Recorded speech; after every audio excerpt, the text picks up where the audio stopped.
ಮಂಗಳವು ಶುಭ ಮಂಗಳ ಅಂಗಜ ಪಿತ ಸಿರಿಲ ಕುಮಿ ಕೇಶವ. ಮಂಗಳವು ಶುಭ ಮಂಗಳ ಅಂಗಜ ಪಿತ ಸಿರಿಲ ಕುಮಿ ಕೇಶವ.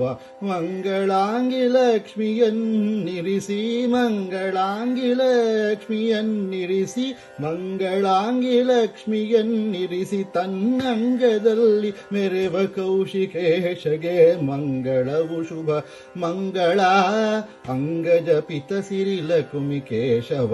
ಮಂಗಳವು ಶುಭ ಮಂಗಳ ಅಂಗಜ ಪಿತ ಸಿರಿಲ ಕುಮಿ ಕೇಶವ. ಹತ್ತವತಾರವನೆತ್ತುವ ಹರಿತಾನಿತ್ತ ಜಗವನುದ್ಧರಿಸಿದವಗೆ ಜಯ ಮಂಗಳವು ಶುಭ ಮಂಗಳ ಅಂಗಜ ಪಿತ ಸಿರಿಲ ಕುಮಿ ಕೇಶವ.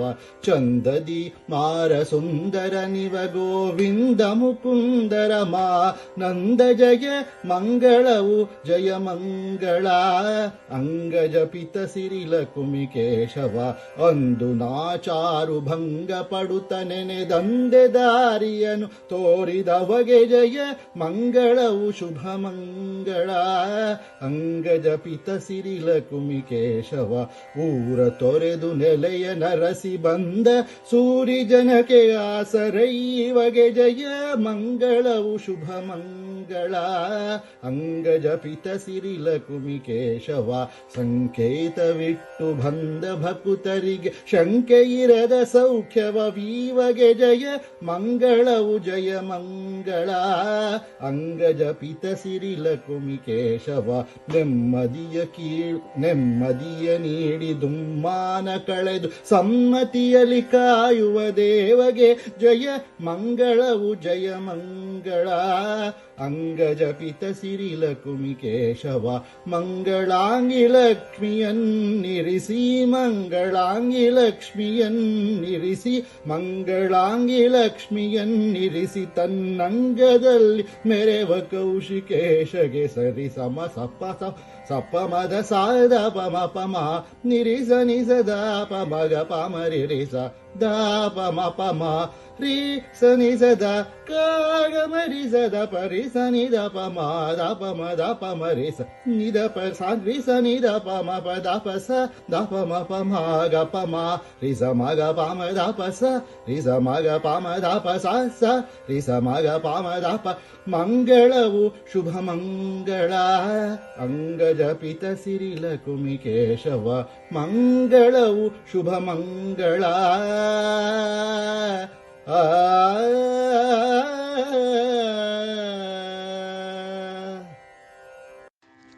ಶುಕ್ಲಾಂಬರಧರಂ ವಿಷ್ಣುಂ ಶಶಿವರ್ಣಂ ಚತುರ್ಭುಜಂ ಪ್ರಸನ್ನವದನಂ ಧ್ಯಾಯೇತ್ ಸರ್ವವಿಘ್ನೋಪಶಾಂತಯೇ. ಅಗಜಾನನ ಪದ್ಮಾರ್ಕಂ ಗಜಾನನಮಹರ್ನಿಶಂ ಅನೇಕದಂತಂ ಭಕ್ತಾನಾಂ ಏಕದಂತಮುಪಾಸ್ಮಹೇ. ತಮೇವ ಶರಣಂ ಗಚ್ಚ ಸರ್ವಭಾವೇನ ಭಾರತ. ತಸ್ಮಾತ್ ತತ್ಪ್ರಸಾದಾತ್ ಪರಾಂ ಶಾಂತಿಂ ಸ್ಥಾನಂ ಪ್ರಾಪ್ಸ್ಯಸಿ ಶಾಶ್ವತಂ ಇತಿ ತೇ ಜ್ಞಾನಮಾಖ್ಯಾತಂ ಗುಹ್ಯಾತ್ ಗುಹ್ಯತರಂ ಮಯಾ.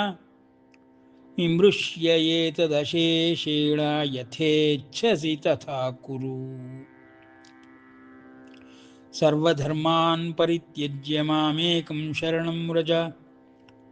ಅಹಂ ತ್ವಾ ಸರ್ವಪಾಪೇಭ್ಯೋ ಮೋಕ್ಷಯಿಷ್ಯಾಮಿ ಮಾ ಶುಚಃ.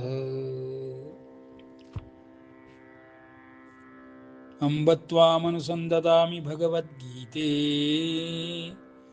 ಭವದ್ವೇಷಿಣಿ. ಇದುವರೆಗೆ ನಾವು ಭಗವದ್ಗೀತಾ ಜ್ಞಾನಾಭ್ಯಾಸದ 12ನೇ ಅಧ್ಯಾಯವಾಗಿರುವಂತಹ ಅತ್ಯಂತ ಸುಲಭವಾಗಿರುವಂತಹ ಅಷ್ಟೇ ಕಷ್ಟತಮವಾದ ಅಭ್ಯಾಸಗಳನ್ನು ಮಾಡಬೇಕಾಗಿರುವಂತಹ ಭಕ್ತಿಯೋಗವೆಂಬ ಸರ್ವರಿಗೂ ನಿಲುಕುವಂಥ ಸರ್ವರಿಗೂ ತಿಳಿಯುವಂಥ ಮಾರ್ಗಗಳನ್ನು ಹೇಳುತ್ತಾ ಪರಮಾತ್ಮನು ಸಾಮಾನ್ಯವಾದ ಪ್ರಾಣಿಯ ಸ್ತರಕ್ಕೂ ತಿಳಿಯಬಲ್ಲ ಭಾವೋತ್ಕರ್ಷವನ್ನು ಪಡೆಯಲು ಸಾಧ್ಯವಾಗುವಂತಹ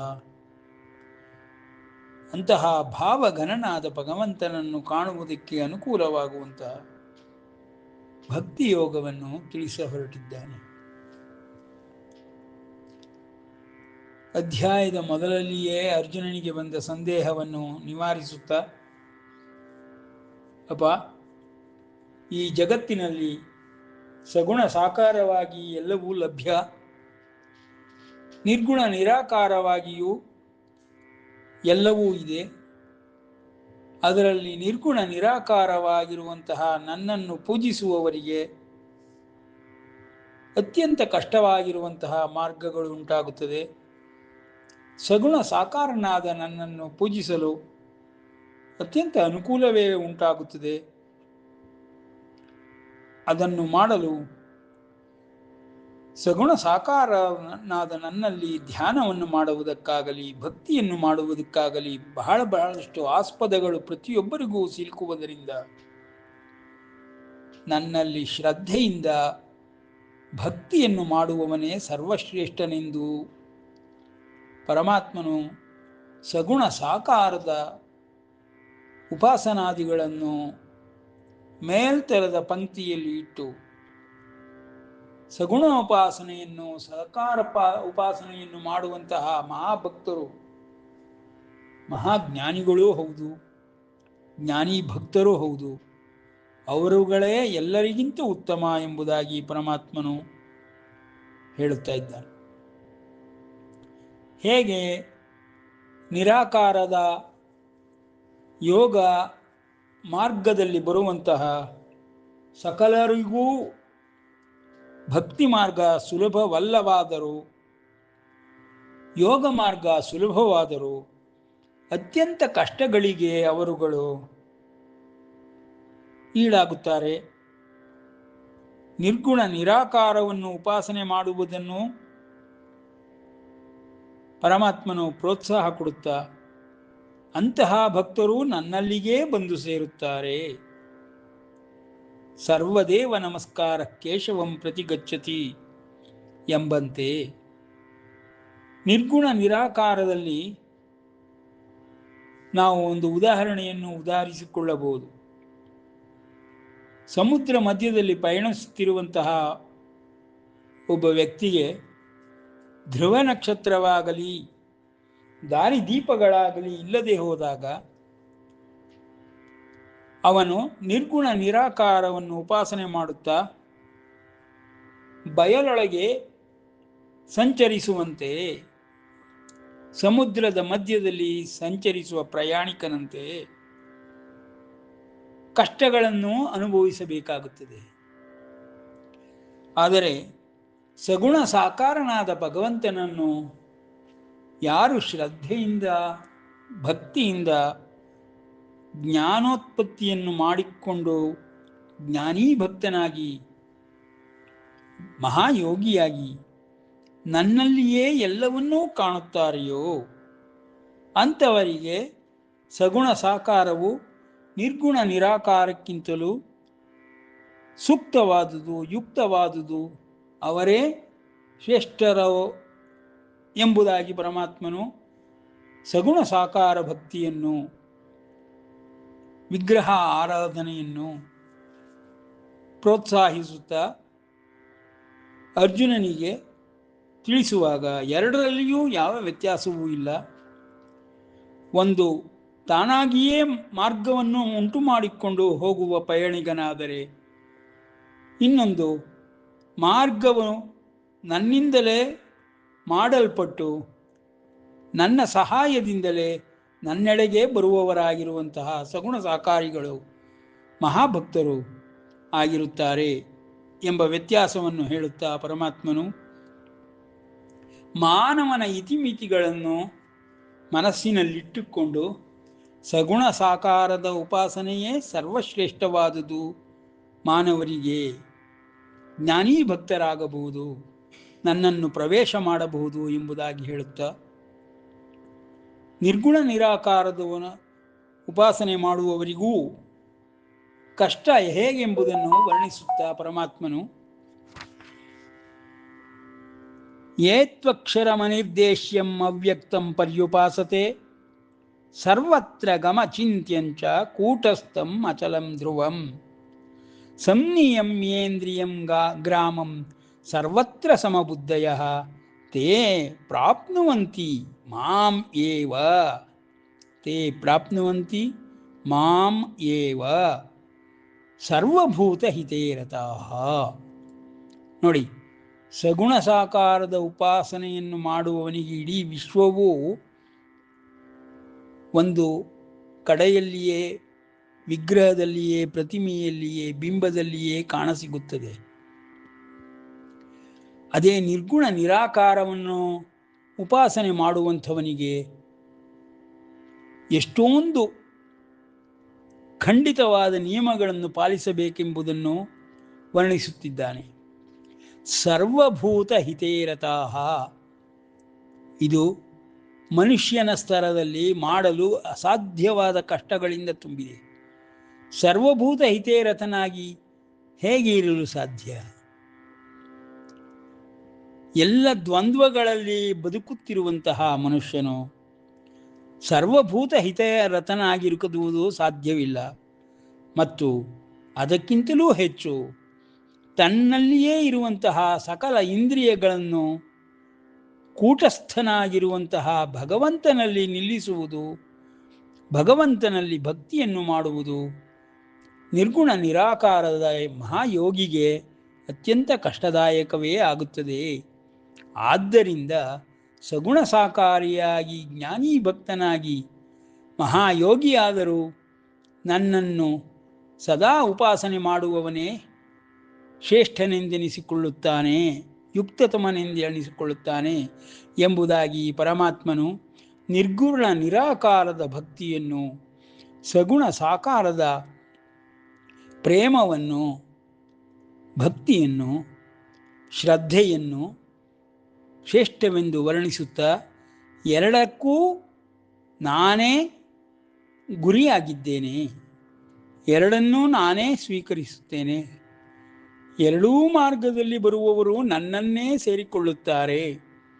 ಆದರೆ ನಿರ್ಗುಣ ನಿರಾಕಾರದವರು ತಾವೇ ಮಾರ್ಗವನ್ನು ಸೃಷ್ಟಿ ಮಾಡಿಕೊಂಡು ಬರಬೇಕಾಗಿರುವುದರಿಂದ ಹಿಂದಿನವರು ಪೂಜ್ಯರು ಹಿರಿಯರು ಮಾಡಿದ ಎಲ್ಲ ಸಾಧನೆಗಳನ್ನು ಉಪಯೋಗಿಸಿಕೊಳ್ಳುವುದರ ಬದಲು ತಾವೇ ತಮ್ಮ ಸ್ವಂತ ಮಾರ್ಗಗಳನ್ನು ಮಾಡಿಕೊಳ್ಳುವುದರಿಂದ ಅತ್ಯಂತ ಕಷ್ಟದಾಯಕವಾಗಿರುವಂತಹ ಆ ಪಥವನ್ನು ನಿರ್ಗುಣ ನಿರಾಕಾರದವರು ಸರ್ವಭೂತ ಹಿತೇರತರಾಗಿ ಮಾಡಬೇಕಾಗುತ್ತದೆ. ಆದುದರಿಂದ ಅವರಿಗೆ ಕಷ್ಟ ಎಂಬುದಾಗಿ ಪರಮಾತ್ಮನು ಹೇಳಿ, ಆದರೂ ಅವರುಗಳು ನನ್ನನ್ನೇ ಬಂದು ಸೇರುತ್ತಾರೆ ಎಂಬ ಅಭಯವನ್ನು ಕೊಡುತ್ತಿದ್ದಾನೆ. ಎಂದರೆ ಆಕಾಶಾತ್ ಪತಿತಂ ತೋಯಂ ಯಥಾ ಗಚ್ಚತಿ ಸಾಗರಂ ಸರ್ವದೇವ ನಮಸ್ಕಾರ.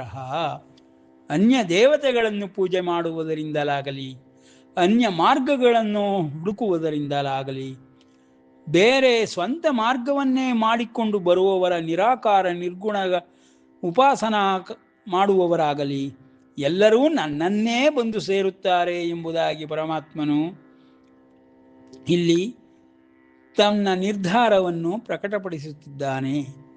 ಅವನು ಮಾಡಿರುವ ಈ ದಿವ್ಯ ವ್ಯವಸ್ಥೆಯೇ ಆ ರೀತಿ ಕೆಲಸ ಮಾಡುತ್ತಿದೆ ಎಂಬುದಾಗಿ ಹೇಳುತ್ತಾನೆ. ಕ್ಲೇಶೋಧಿಕತರಸ್ತೇಷಾಂ ಅವ್ಯಕ್ತಾಸಕ್ತಚೇತಸಾಂ ಅವ್ಯಕ್ತಾ ಹಿ ಗತಿರ್ದುಃಖಂ ದೇಹವದ್ಭಿರವಾಪ್ಯತೆ. ನೋಡಿ, ಇಲ್ಲಿ ನಿರ್ಗುಣ ನಿರಾಕಾರವನ್ನು ಆರಿಸಿಕೊಂಡಿರುವವನಿಗೆ ಸದಾಕಾಲವು ತನ್ನ ದೇಹದಲ್ಲಿಯೇ ತಲ್ಲೀನನಾಗಿರುತ್ತಾನೆ. ಸಕಲ ಇಂದ್ರಿಯಗಳಲ್ಲಿಯೇ, ಇಂದ್ರಿಯ ಕಾರ್ಯಗಳಲ್ಲಿಯೇ, ವಿಷಯಗಳಲ್ಲಿಯೇ ಸದಾ ಸ್ಮರಣೆಯನ್ನು ಮಾಡುತ್ತಾ ಮುಳುಗಿಬಿಡುತ್ತಾನೆ. ಅಂದರೆ ಮಾಯಾವಶನಾಗುತ್ತಾನೆ. ತನ್ನ ದೇಹವೇ ತನಗೆ ಮಾಯೆ ಎಂಬುದನ್ನು ತಿಳಿಯಲಾರದೆ ಹೋಗುತ್ತಾನೆ. ಪ್ರಕೃತಿವಶವಾಗಿ, ತನ್ನ ದೇಹವೆಂಬ ಪ್ರಕೃತಿವಶವಾಗಿ, ದೇಹವೆಂಬ ಸಂಸಾರದಲ್ಲಿ ಬಿದ್ದು ಸಿಲುಕಿ ಒದ್ದಾಡುತ್ತಾ ಹೊರಗೆ ಬರುವ ಮಾರ್ಗವನ್ನು ಪತ್ತೆ ಹಿಡಿದುಕೊಂಡು ತಾನೇ ಬರಬೇಕಾಗುತ್ತದೆ. ಆದ್ದರಿಂದ ಅಂತಹ ನಿರ್ಗುಣ ನಿರಾಕಾರ ಪೂಜಿಸುವವರಿಗೆ ಕಷ್ಟವೇ ಜಾಸ್ತಿ. ಕ್ಲೇಶ ಅಧಿಕತರ ತೇಷಾಂ. ಅಂತಹ ನಿರ್ಗುಣ ನಿರಾಕಾರಿಗಳಿಗೆ, ಅಂತಹ ಉಪಾಸನೆ ಮಾಡುವವರಿಗೆ, ಯೋಗ ಮಾರ್ಗವನ್ನೇ ಹಿಡಿದು ಜ್ಞಾನ ಮಾರ್ಗದಿಂದ ಬರುತ್ತೇನೆ ಎಂಬುದಾಗಿ ಹೇಳುವವರಿಗೆ ಅತ್ಯಂತ ಕಷ್ಟದಾಯಕರವಾಗಿರುವಂತಹ ಈ ಇಂದ್ರಿಯಗಳಿಂದ ಜಾರದೆ, ಮೋಸ ಹೋಗದೆ ನನ್ನೆಡೆಗೆ ಬರುವುದಕ್ಕೆ ಅನುಕೂಲವಾಗಲಿ ಎಂಬ ಕಾರಣದಿಂದ ಸಗುಣ ಸಾಕಾರವನ್ನೇ, ವಿಗ್ರಹ, ಪ್ರತಿಮೆ, ಬಿಂಬಗಳ ಪೂಜೆಯನ್ನೇ, ಉಪಾಸನೆಯನ್ನೇ ಮಾಡಲು ಸಗುಣ ಸಾಕಾರವು ಅನುಕೂಲಕರವಾಗಿರುತ್ತದೆ. ಹಿಂದಿನಿಂದ ಮಾಡಿಕೊಂಡು ಬಂದಿರುವಂತಹ ಮಾರ್ಗವೇ ಅನುಕೂಲವಾಗಿರುತ್ತದೆ. ನೀನೇ ಮಾಡಿಕೊಳ್ಳುವ ಮಾರ್ಗವು ಕಷ್ಟದಾಯಕವಾಗಿರುತ್ತದೆ ಎಂಬ ಅರ್ಥದಲ್ಲಿ ಪರಮಾತ್ಮನು ಕ್ಲೇಶ ಅಧಿಕತರ ತೇಷಾಂ, ನಿರ್ಗುಣ ನಿರಾಕಾರಿ ಪೂಜೆ ಮಾಡುವಂಥವರಿಗೆ ಭಕ್ತಿ ಮಾರ್ಗ ಇದ್ದಾಗ್ಯೂ ಜ್ಞಾನ ಮಾರ್ಗವನ್ನೇ, ಧ್ಯಾನ ಮಾರ್ಗವನ್ನೇ, ಯೋಗ ಮಾರ್ಗವನ್ನೇ ಆರಿಸಿಕೊಂಡು ನಾನು ಬರುತ್ತೇನೆಂದು ಹೊರಟರೆ ಅಂತಹವರು ಸರ್ವಭೂತ ಹಿತೇರತರಾಗಿರಬೇಕಾಗುತ್ತದೆ. ಮತ್ತು ತೇಷಾಂ ಅವ್ಯಕ್ತಾಸಕ್ತ ಚೇತಸಾಂ, ಅಂಥವರುಗಳು ಅವ್ಯಕ್ತನಾಗಿರುವ ಪರಮಾತ್ಮನಲ್ಲಿ ಆಸಕ್ತರಾಗಿರುವಂತಹ ಚೇತಸವರಾಗಿರುತ್ತಾರೆ, ಅಂತಹ ಚೈತನ್ಯವನ್ನು ಉಳ್ಳವರಾಗಿರುತ್ತಾರೆ. ಅವ್ಯಕ್ತಾ ಹಿ ಗತಿರ್ದುಃಖಂ. ಕಾರಣವೇನೆಂದರೆ ಅವ್ಯಕ್ತವೆಂಬುದು ಮನುಷ್ಯ ಬುದ್ಧಿಗೆ, ಮನುಷ್ಯನಿಗೆ ಇರುವ ಇತಿಮಿತಿಗಳಿಗೆ ಕಷ್ಟದಾಯಕವಾಗಿರುತ್ತದೆ. ಆದುದರಿಂದ ದೇಹವದ್ಭಿಹಿ, ಯಾರೇ ದೇಹವನ್ನು ಧರಿಸಿರುವವರಾದರೂ ನನ್ನಲ್ಲಿಯೇ ಸಗುಣ ಸಾಕಾರನಾಗಿ ಉಪಾಸನೆ ಮಾಡಿಕೊಂಡು ಬರುವಂಥವರು ಶ್ರೇಷ್ಠನೆನಿಸಿಕೊಳ್ಳುತ್ತಾರೆ, ಸುಲಭ ಮಾರ್ಗವನ್ನು ಆರಿಸಿಕೊಳ್ಳುತ್ತಾರೆ. ಭಕ್ತಿ ಮಾಡುವುದು ಅತ್ಯಂತ ಸುಲಭವಾದ ವಿಷಯವಾದ್ದರಿಂದ, ಯಾಕೆಂದರೆ ಎಲ್ಲರಿಗೂ ತಿಳಿದಿದೆ ಹೇಗೆ ಪ್ರೇಮ ಮಾಡಬೇಕೆಂಬುದು. ಸಕಲ ಪ್ರಾಣಿಗಳು ಪ್ರೇಮಮಯಿಯಾಗಿಯೇ ವರ್ತಿಸುತ್ತಾರೆ. ಆದ ಕಾರಣದಿಂದ ಅರ್ಜುನ, ಸಗುಣ ಸಾಕಾರ ಉಪಾಸನೆಯಾಗಿರುವಂತಹ ನನ್ನಲ್ಲಿ ಅತಿಶಯ ಭಕ್ತಿಯನ್ನು ಮಾಡಿ ಜ್ಞಾನವನ್ನು ಪಡೆದು ಜ್ಞಾನಿ ಭಕ್ತರಾಗಿರುವಂತಹ ಮಹಾಯೋಗಿಗಳು ಅವರುಗಳಿಗಿಂತ ಶ್ರೇಷ್ಠರು ಎಂಬುದು ನನ್ನ ಮತ.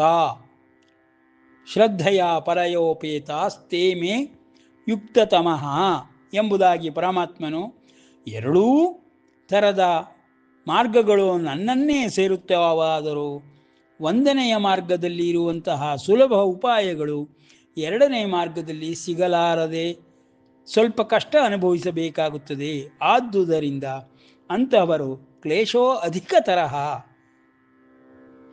ತೇಷಾಂ. ಏಕೆ? ಅವ್ಯಕ್ತವಾಗಿರುವುದನ್ನು, ನಿರ್ಗುಣ ನಿರಾಕಾರವಾಗಿರುವುದನ್ನು ಮನುಷ್ಯನ ಬುದ್ಧಿ, ಮನಸ್ಸು, ಪ್ರಜ್ಞೆಗಳಿಂದ, ಚಿತ್ತಗಳಿಂದ ಹಿಡಿಯುವುದಾದರೂ ಹೇಗೆ ಎಂಬುದನ್ನು ಅರ್ಥ ಮಾಡಿಕೊಳ್ಳಬೇಕಾಗುತ್ತದೆ ಎಂಬುದಾಗಿ ಪರಮಾತ್ಮನು ಎರಡೂ ರೀತಿಯ ಮಾರ್ಗಗಳನ್ನು ವರ್ಣಿಸುತ್ತಾ, ಎರಡೂ ನನ್ನನ್ನೇ ಬಂದು ಸೇರುತ್ತದೆಯಾದರೂ ಮೊದಲನೆಯದು ಭಕ್ತಿ ಮಾರ್ಗವು ಜ್ಞಾನೀ ಭಕ್ತನಿಗೆ ಬಹಳ ಅನುಕೂಲಕರವಾಗಿ ಪರಿಣಮಿಸಿ ಅವನು ನನ್ನನ್ನು ಬಹಳ ಬೇಗ ಪ್ರವೇಶ ಮಾಡಲು ಅನುಕೂಲ ಇರುತ್ತದೆ. ಆದರೆ ಎರಡನೆಯ ನಿರ್ಗುಣ ನಿರಾಕಾರ ಸ್ವರೂಪವನ್ನು ಪೂಜಿಸುವಂಥವನಿಗೆ ಬಹಳ ಕಷ್ಟವಾಗಿ ತಾನು ಎಲ್ಲ ತನ್ನ ಇತಿಮಿತಿಗಳನ್ನು ಮೀರಿ ಅತೀತನಾಗಿ ಸಾಧನೆಯನ್ನು ಮಾಡಿ ನನ್ನನ್ನೇ ಪಡೆದುಕೊಳ್ಳುವವನಾಗುತ್ತಾನೆ ಎಂಬುದಾಗಿ ಎರಡನ್ನೂ ಶ್ರೇಷ್ಠವಾದುದೇ, ಎರಡೂ ನನ್ನನ್ನೇ ಸೇರುತ್ತದೆ. ಆದರೆ ಮೊದಲನೆಯ ಮಾರ್ಗ ಎರಡನೆಯ ಮಾರ್ಗಕ್ಕೆ ಹೋಲಿಸಿದಾಗ ಭಕ್ತಿ ಮಾರ್ಗವಾಗಿ ಸುಲಭವಾಗಿ ಇದೆ ಎಂಬುದನ್ನು ಪರಮಾತ್ಮನು ಎರಡೂ ಮಾರ್ಗಗಳನ್ನು ಹೇಳುವುದರ ಮೂಲಕವಾಗಿ ಅರ್ಜುನನಲ್ಲಿದ್ದ ಸಂದೇಹವನ್ನು ನಿವಾರಣೆ ಮಾಡುತ್ತಿದ್ದಾನೆ. ಅವ್ಯಕ್ತಾ ಹಿ ಗತಿರ್ದುಃಖಂ ದೇಹವದ್ಭಿರವಾಪ್ಯತೆ. ಅವ್ಯಕ್ತೋಪಾಸನೆಯಲ್ಲಿ ತೊಡಗಿರುವಂಥವರು ದೇಹದ ಕಡೆಗೆ ಗಮನ ಕೊಟ್ಟರೆ ಅವರಿಗೆ ದುಃಖವೇ ಗತಿಯಾಗುತ್ತದೆ. ಏಕೆಂದರೆ ದೇಹವೇ ದುಃಖಾಲಯ ಎಂಬುದಾಗಿ ಹಿಂದಿನ ಶ್ಲೋಕಗಳಲ್ಲಿ ಪರಮಾತ್ಮನು ವರ್ಣಿಸಿದ್ದಾನೆ.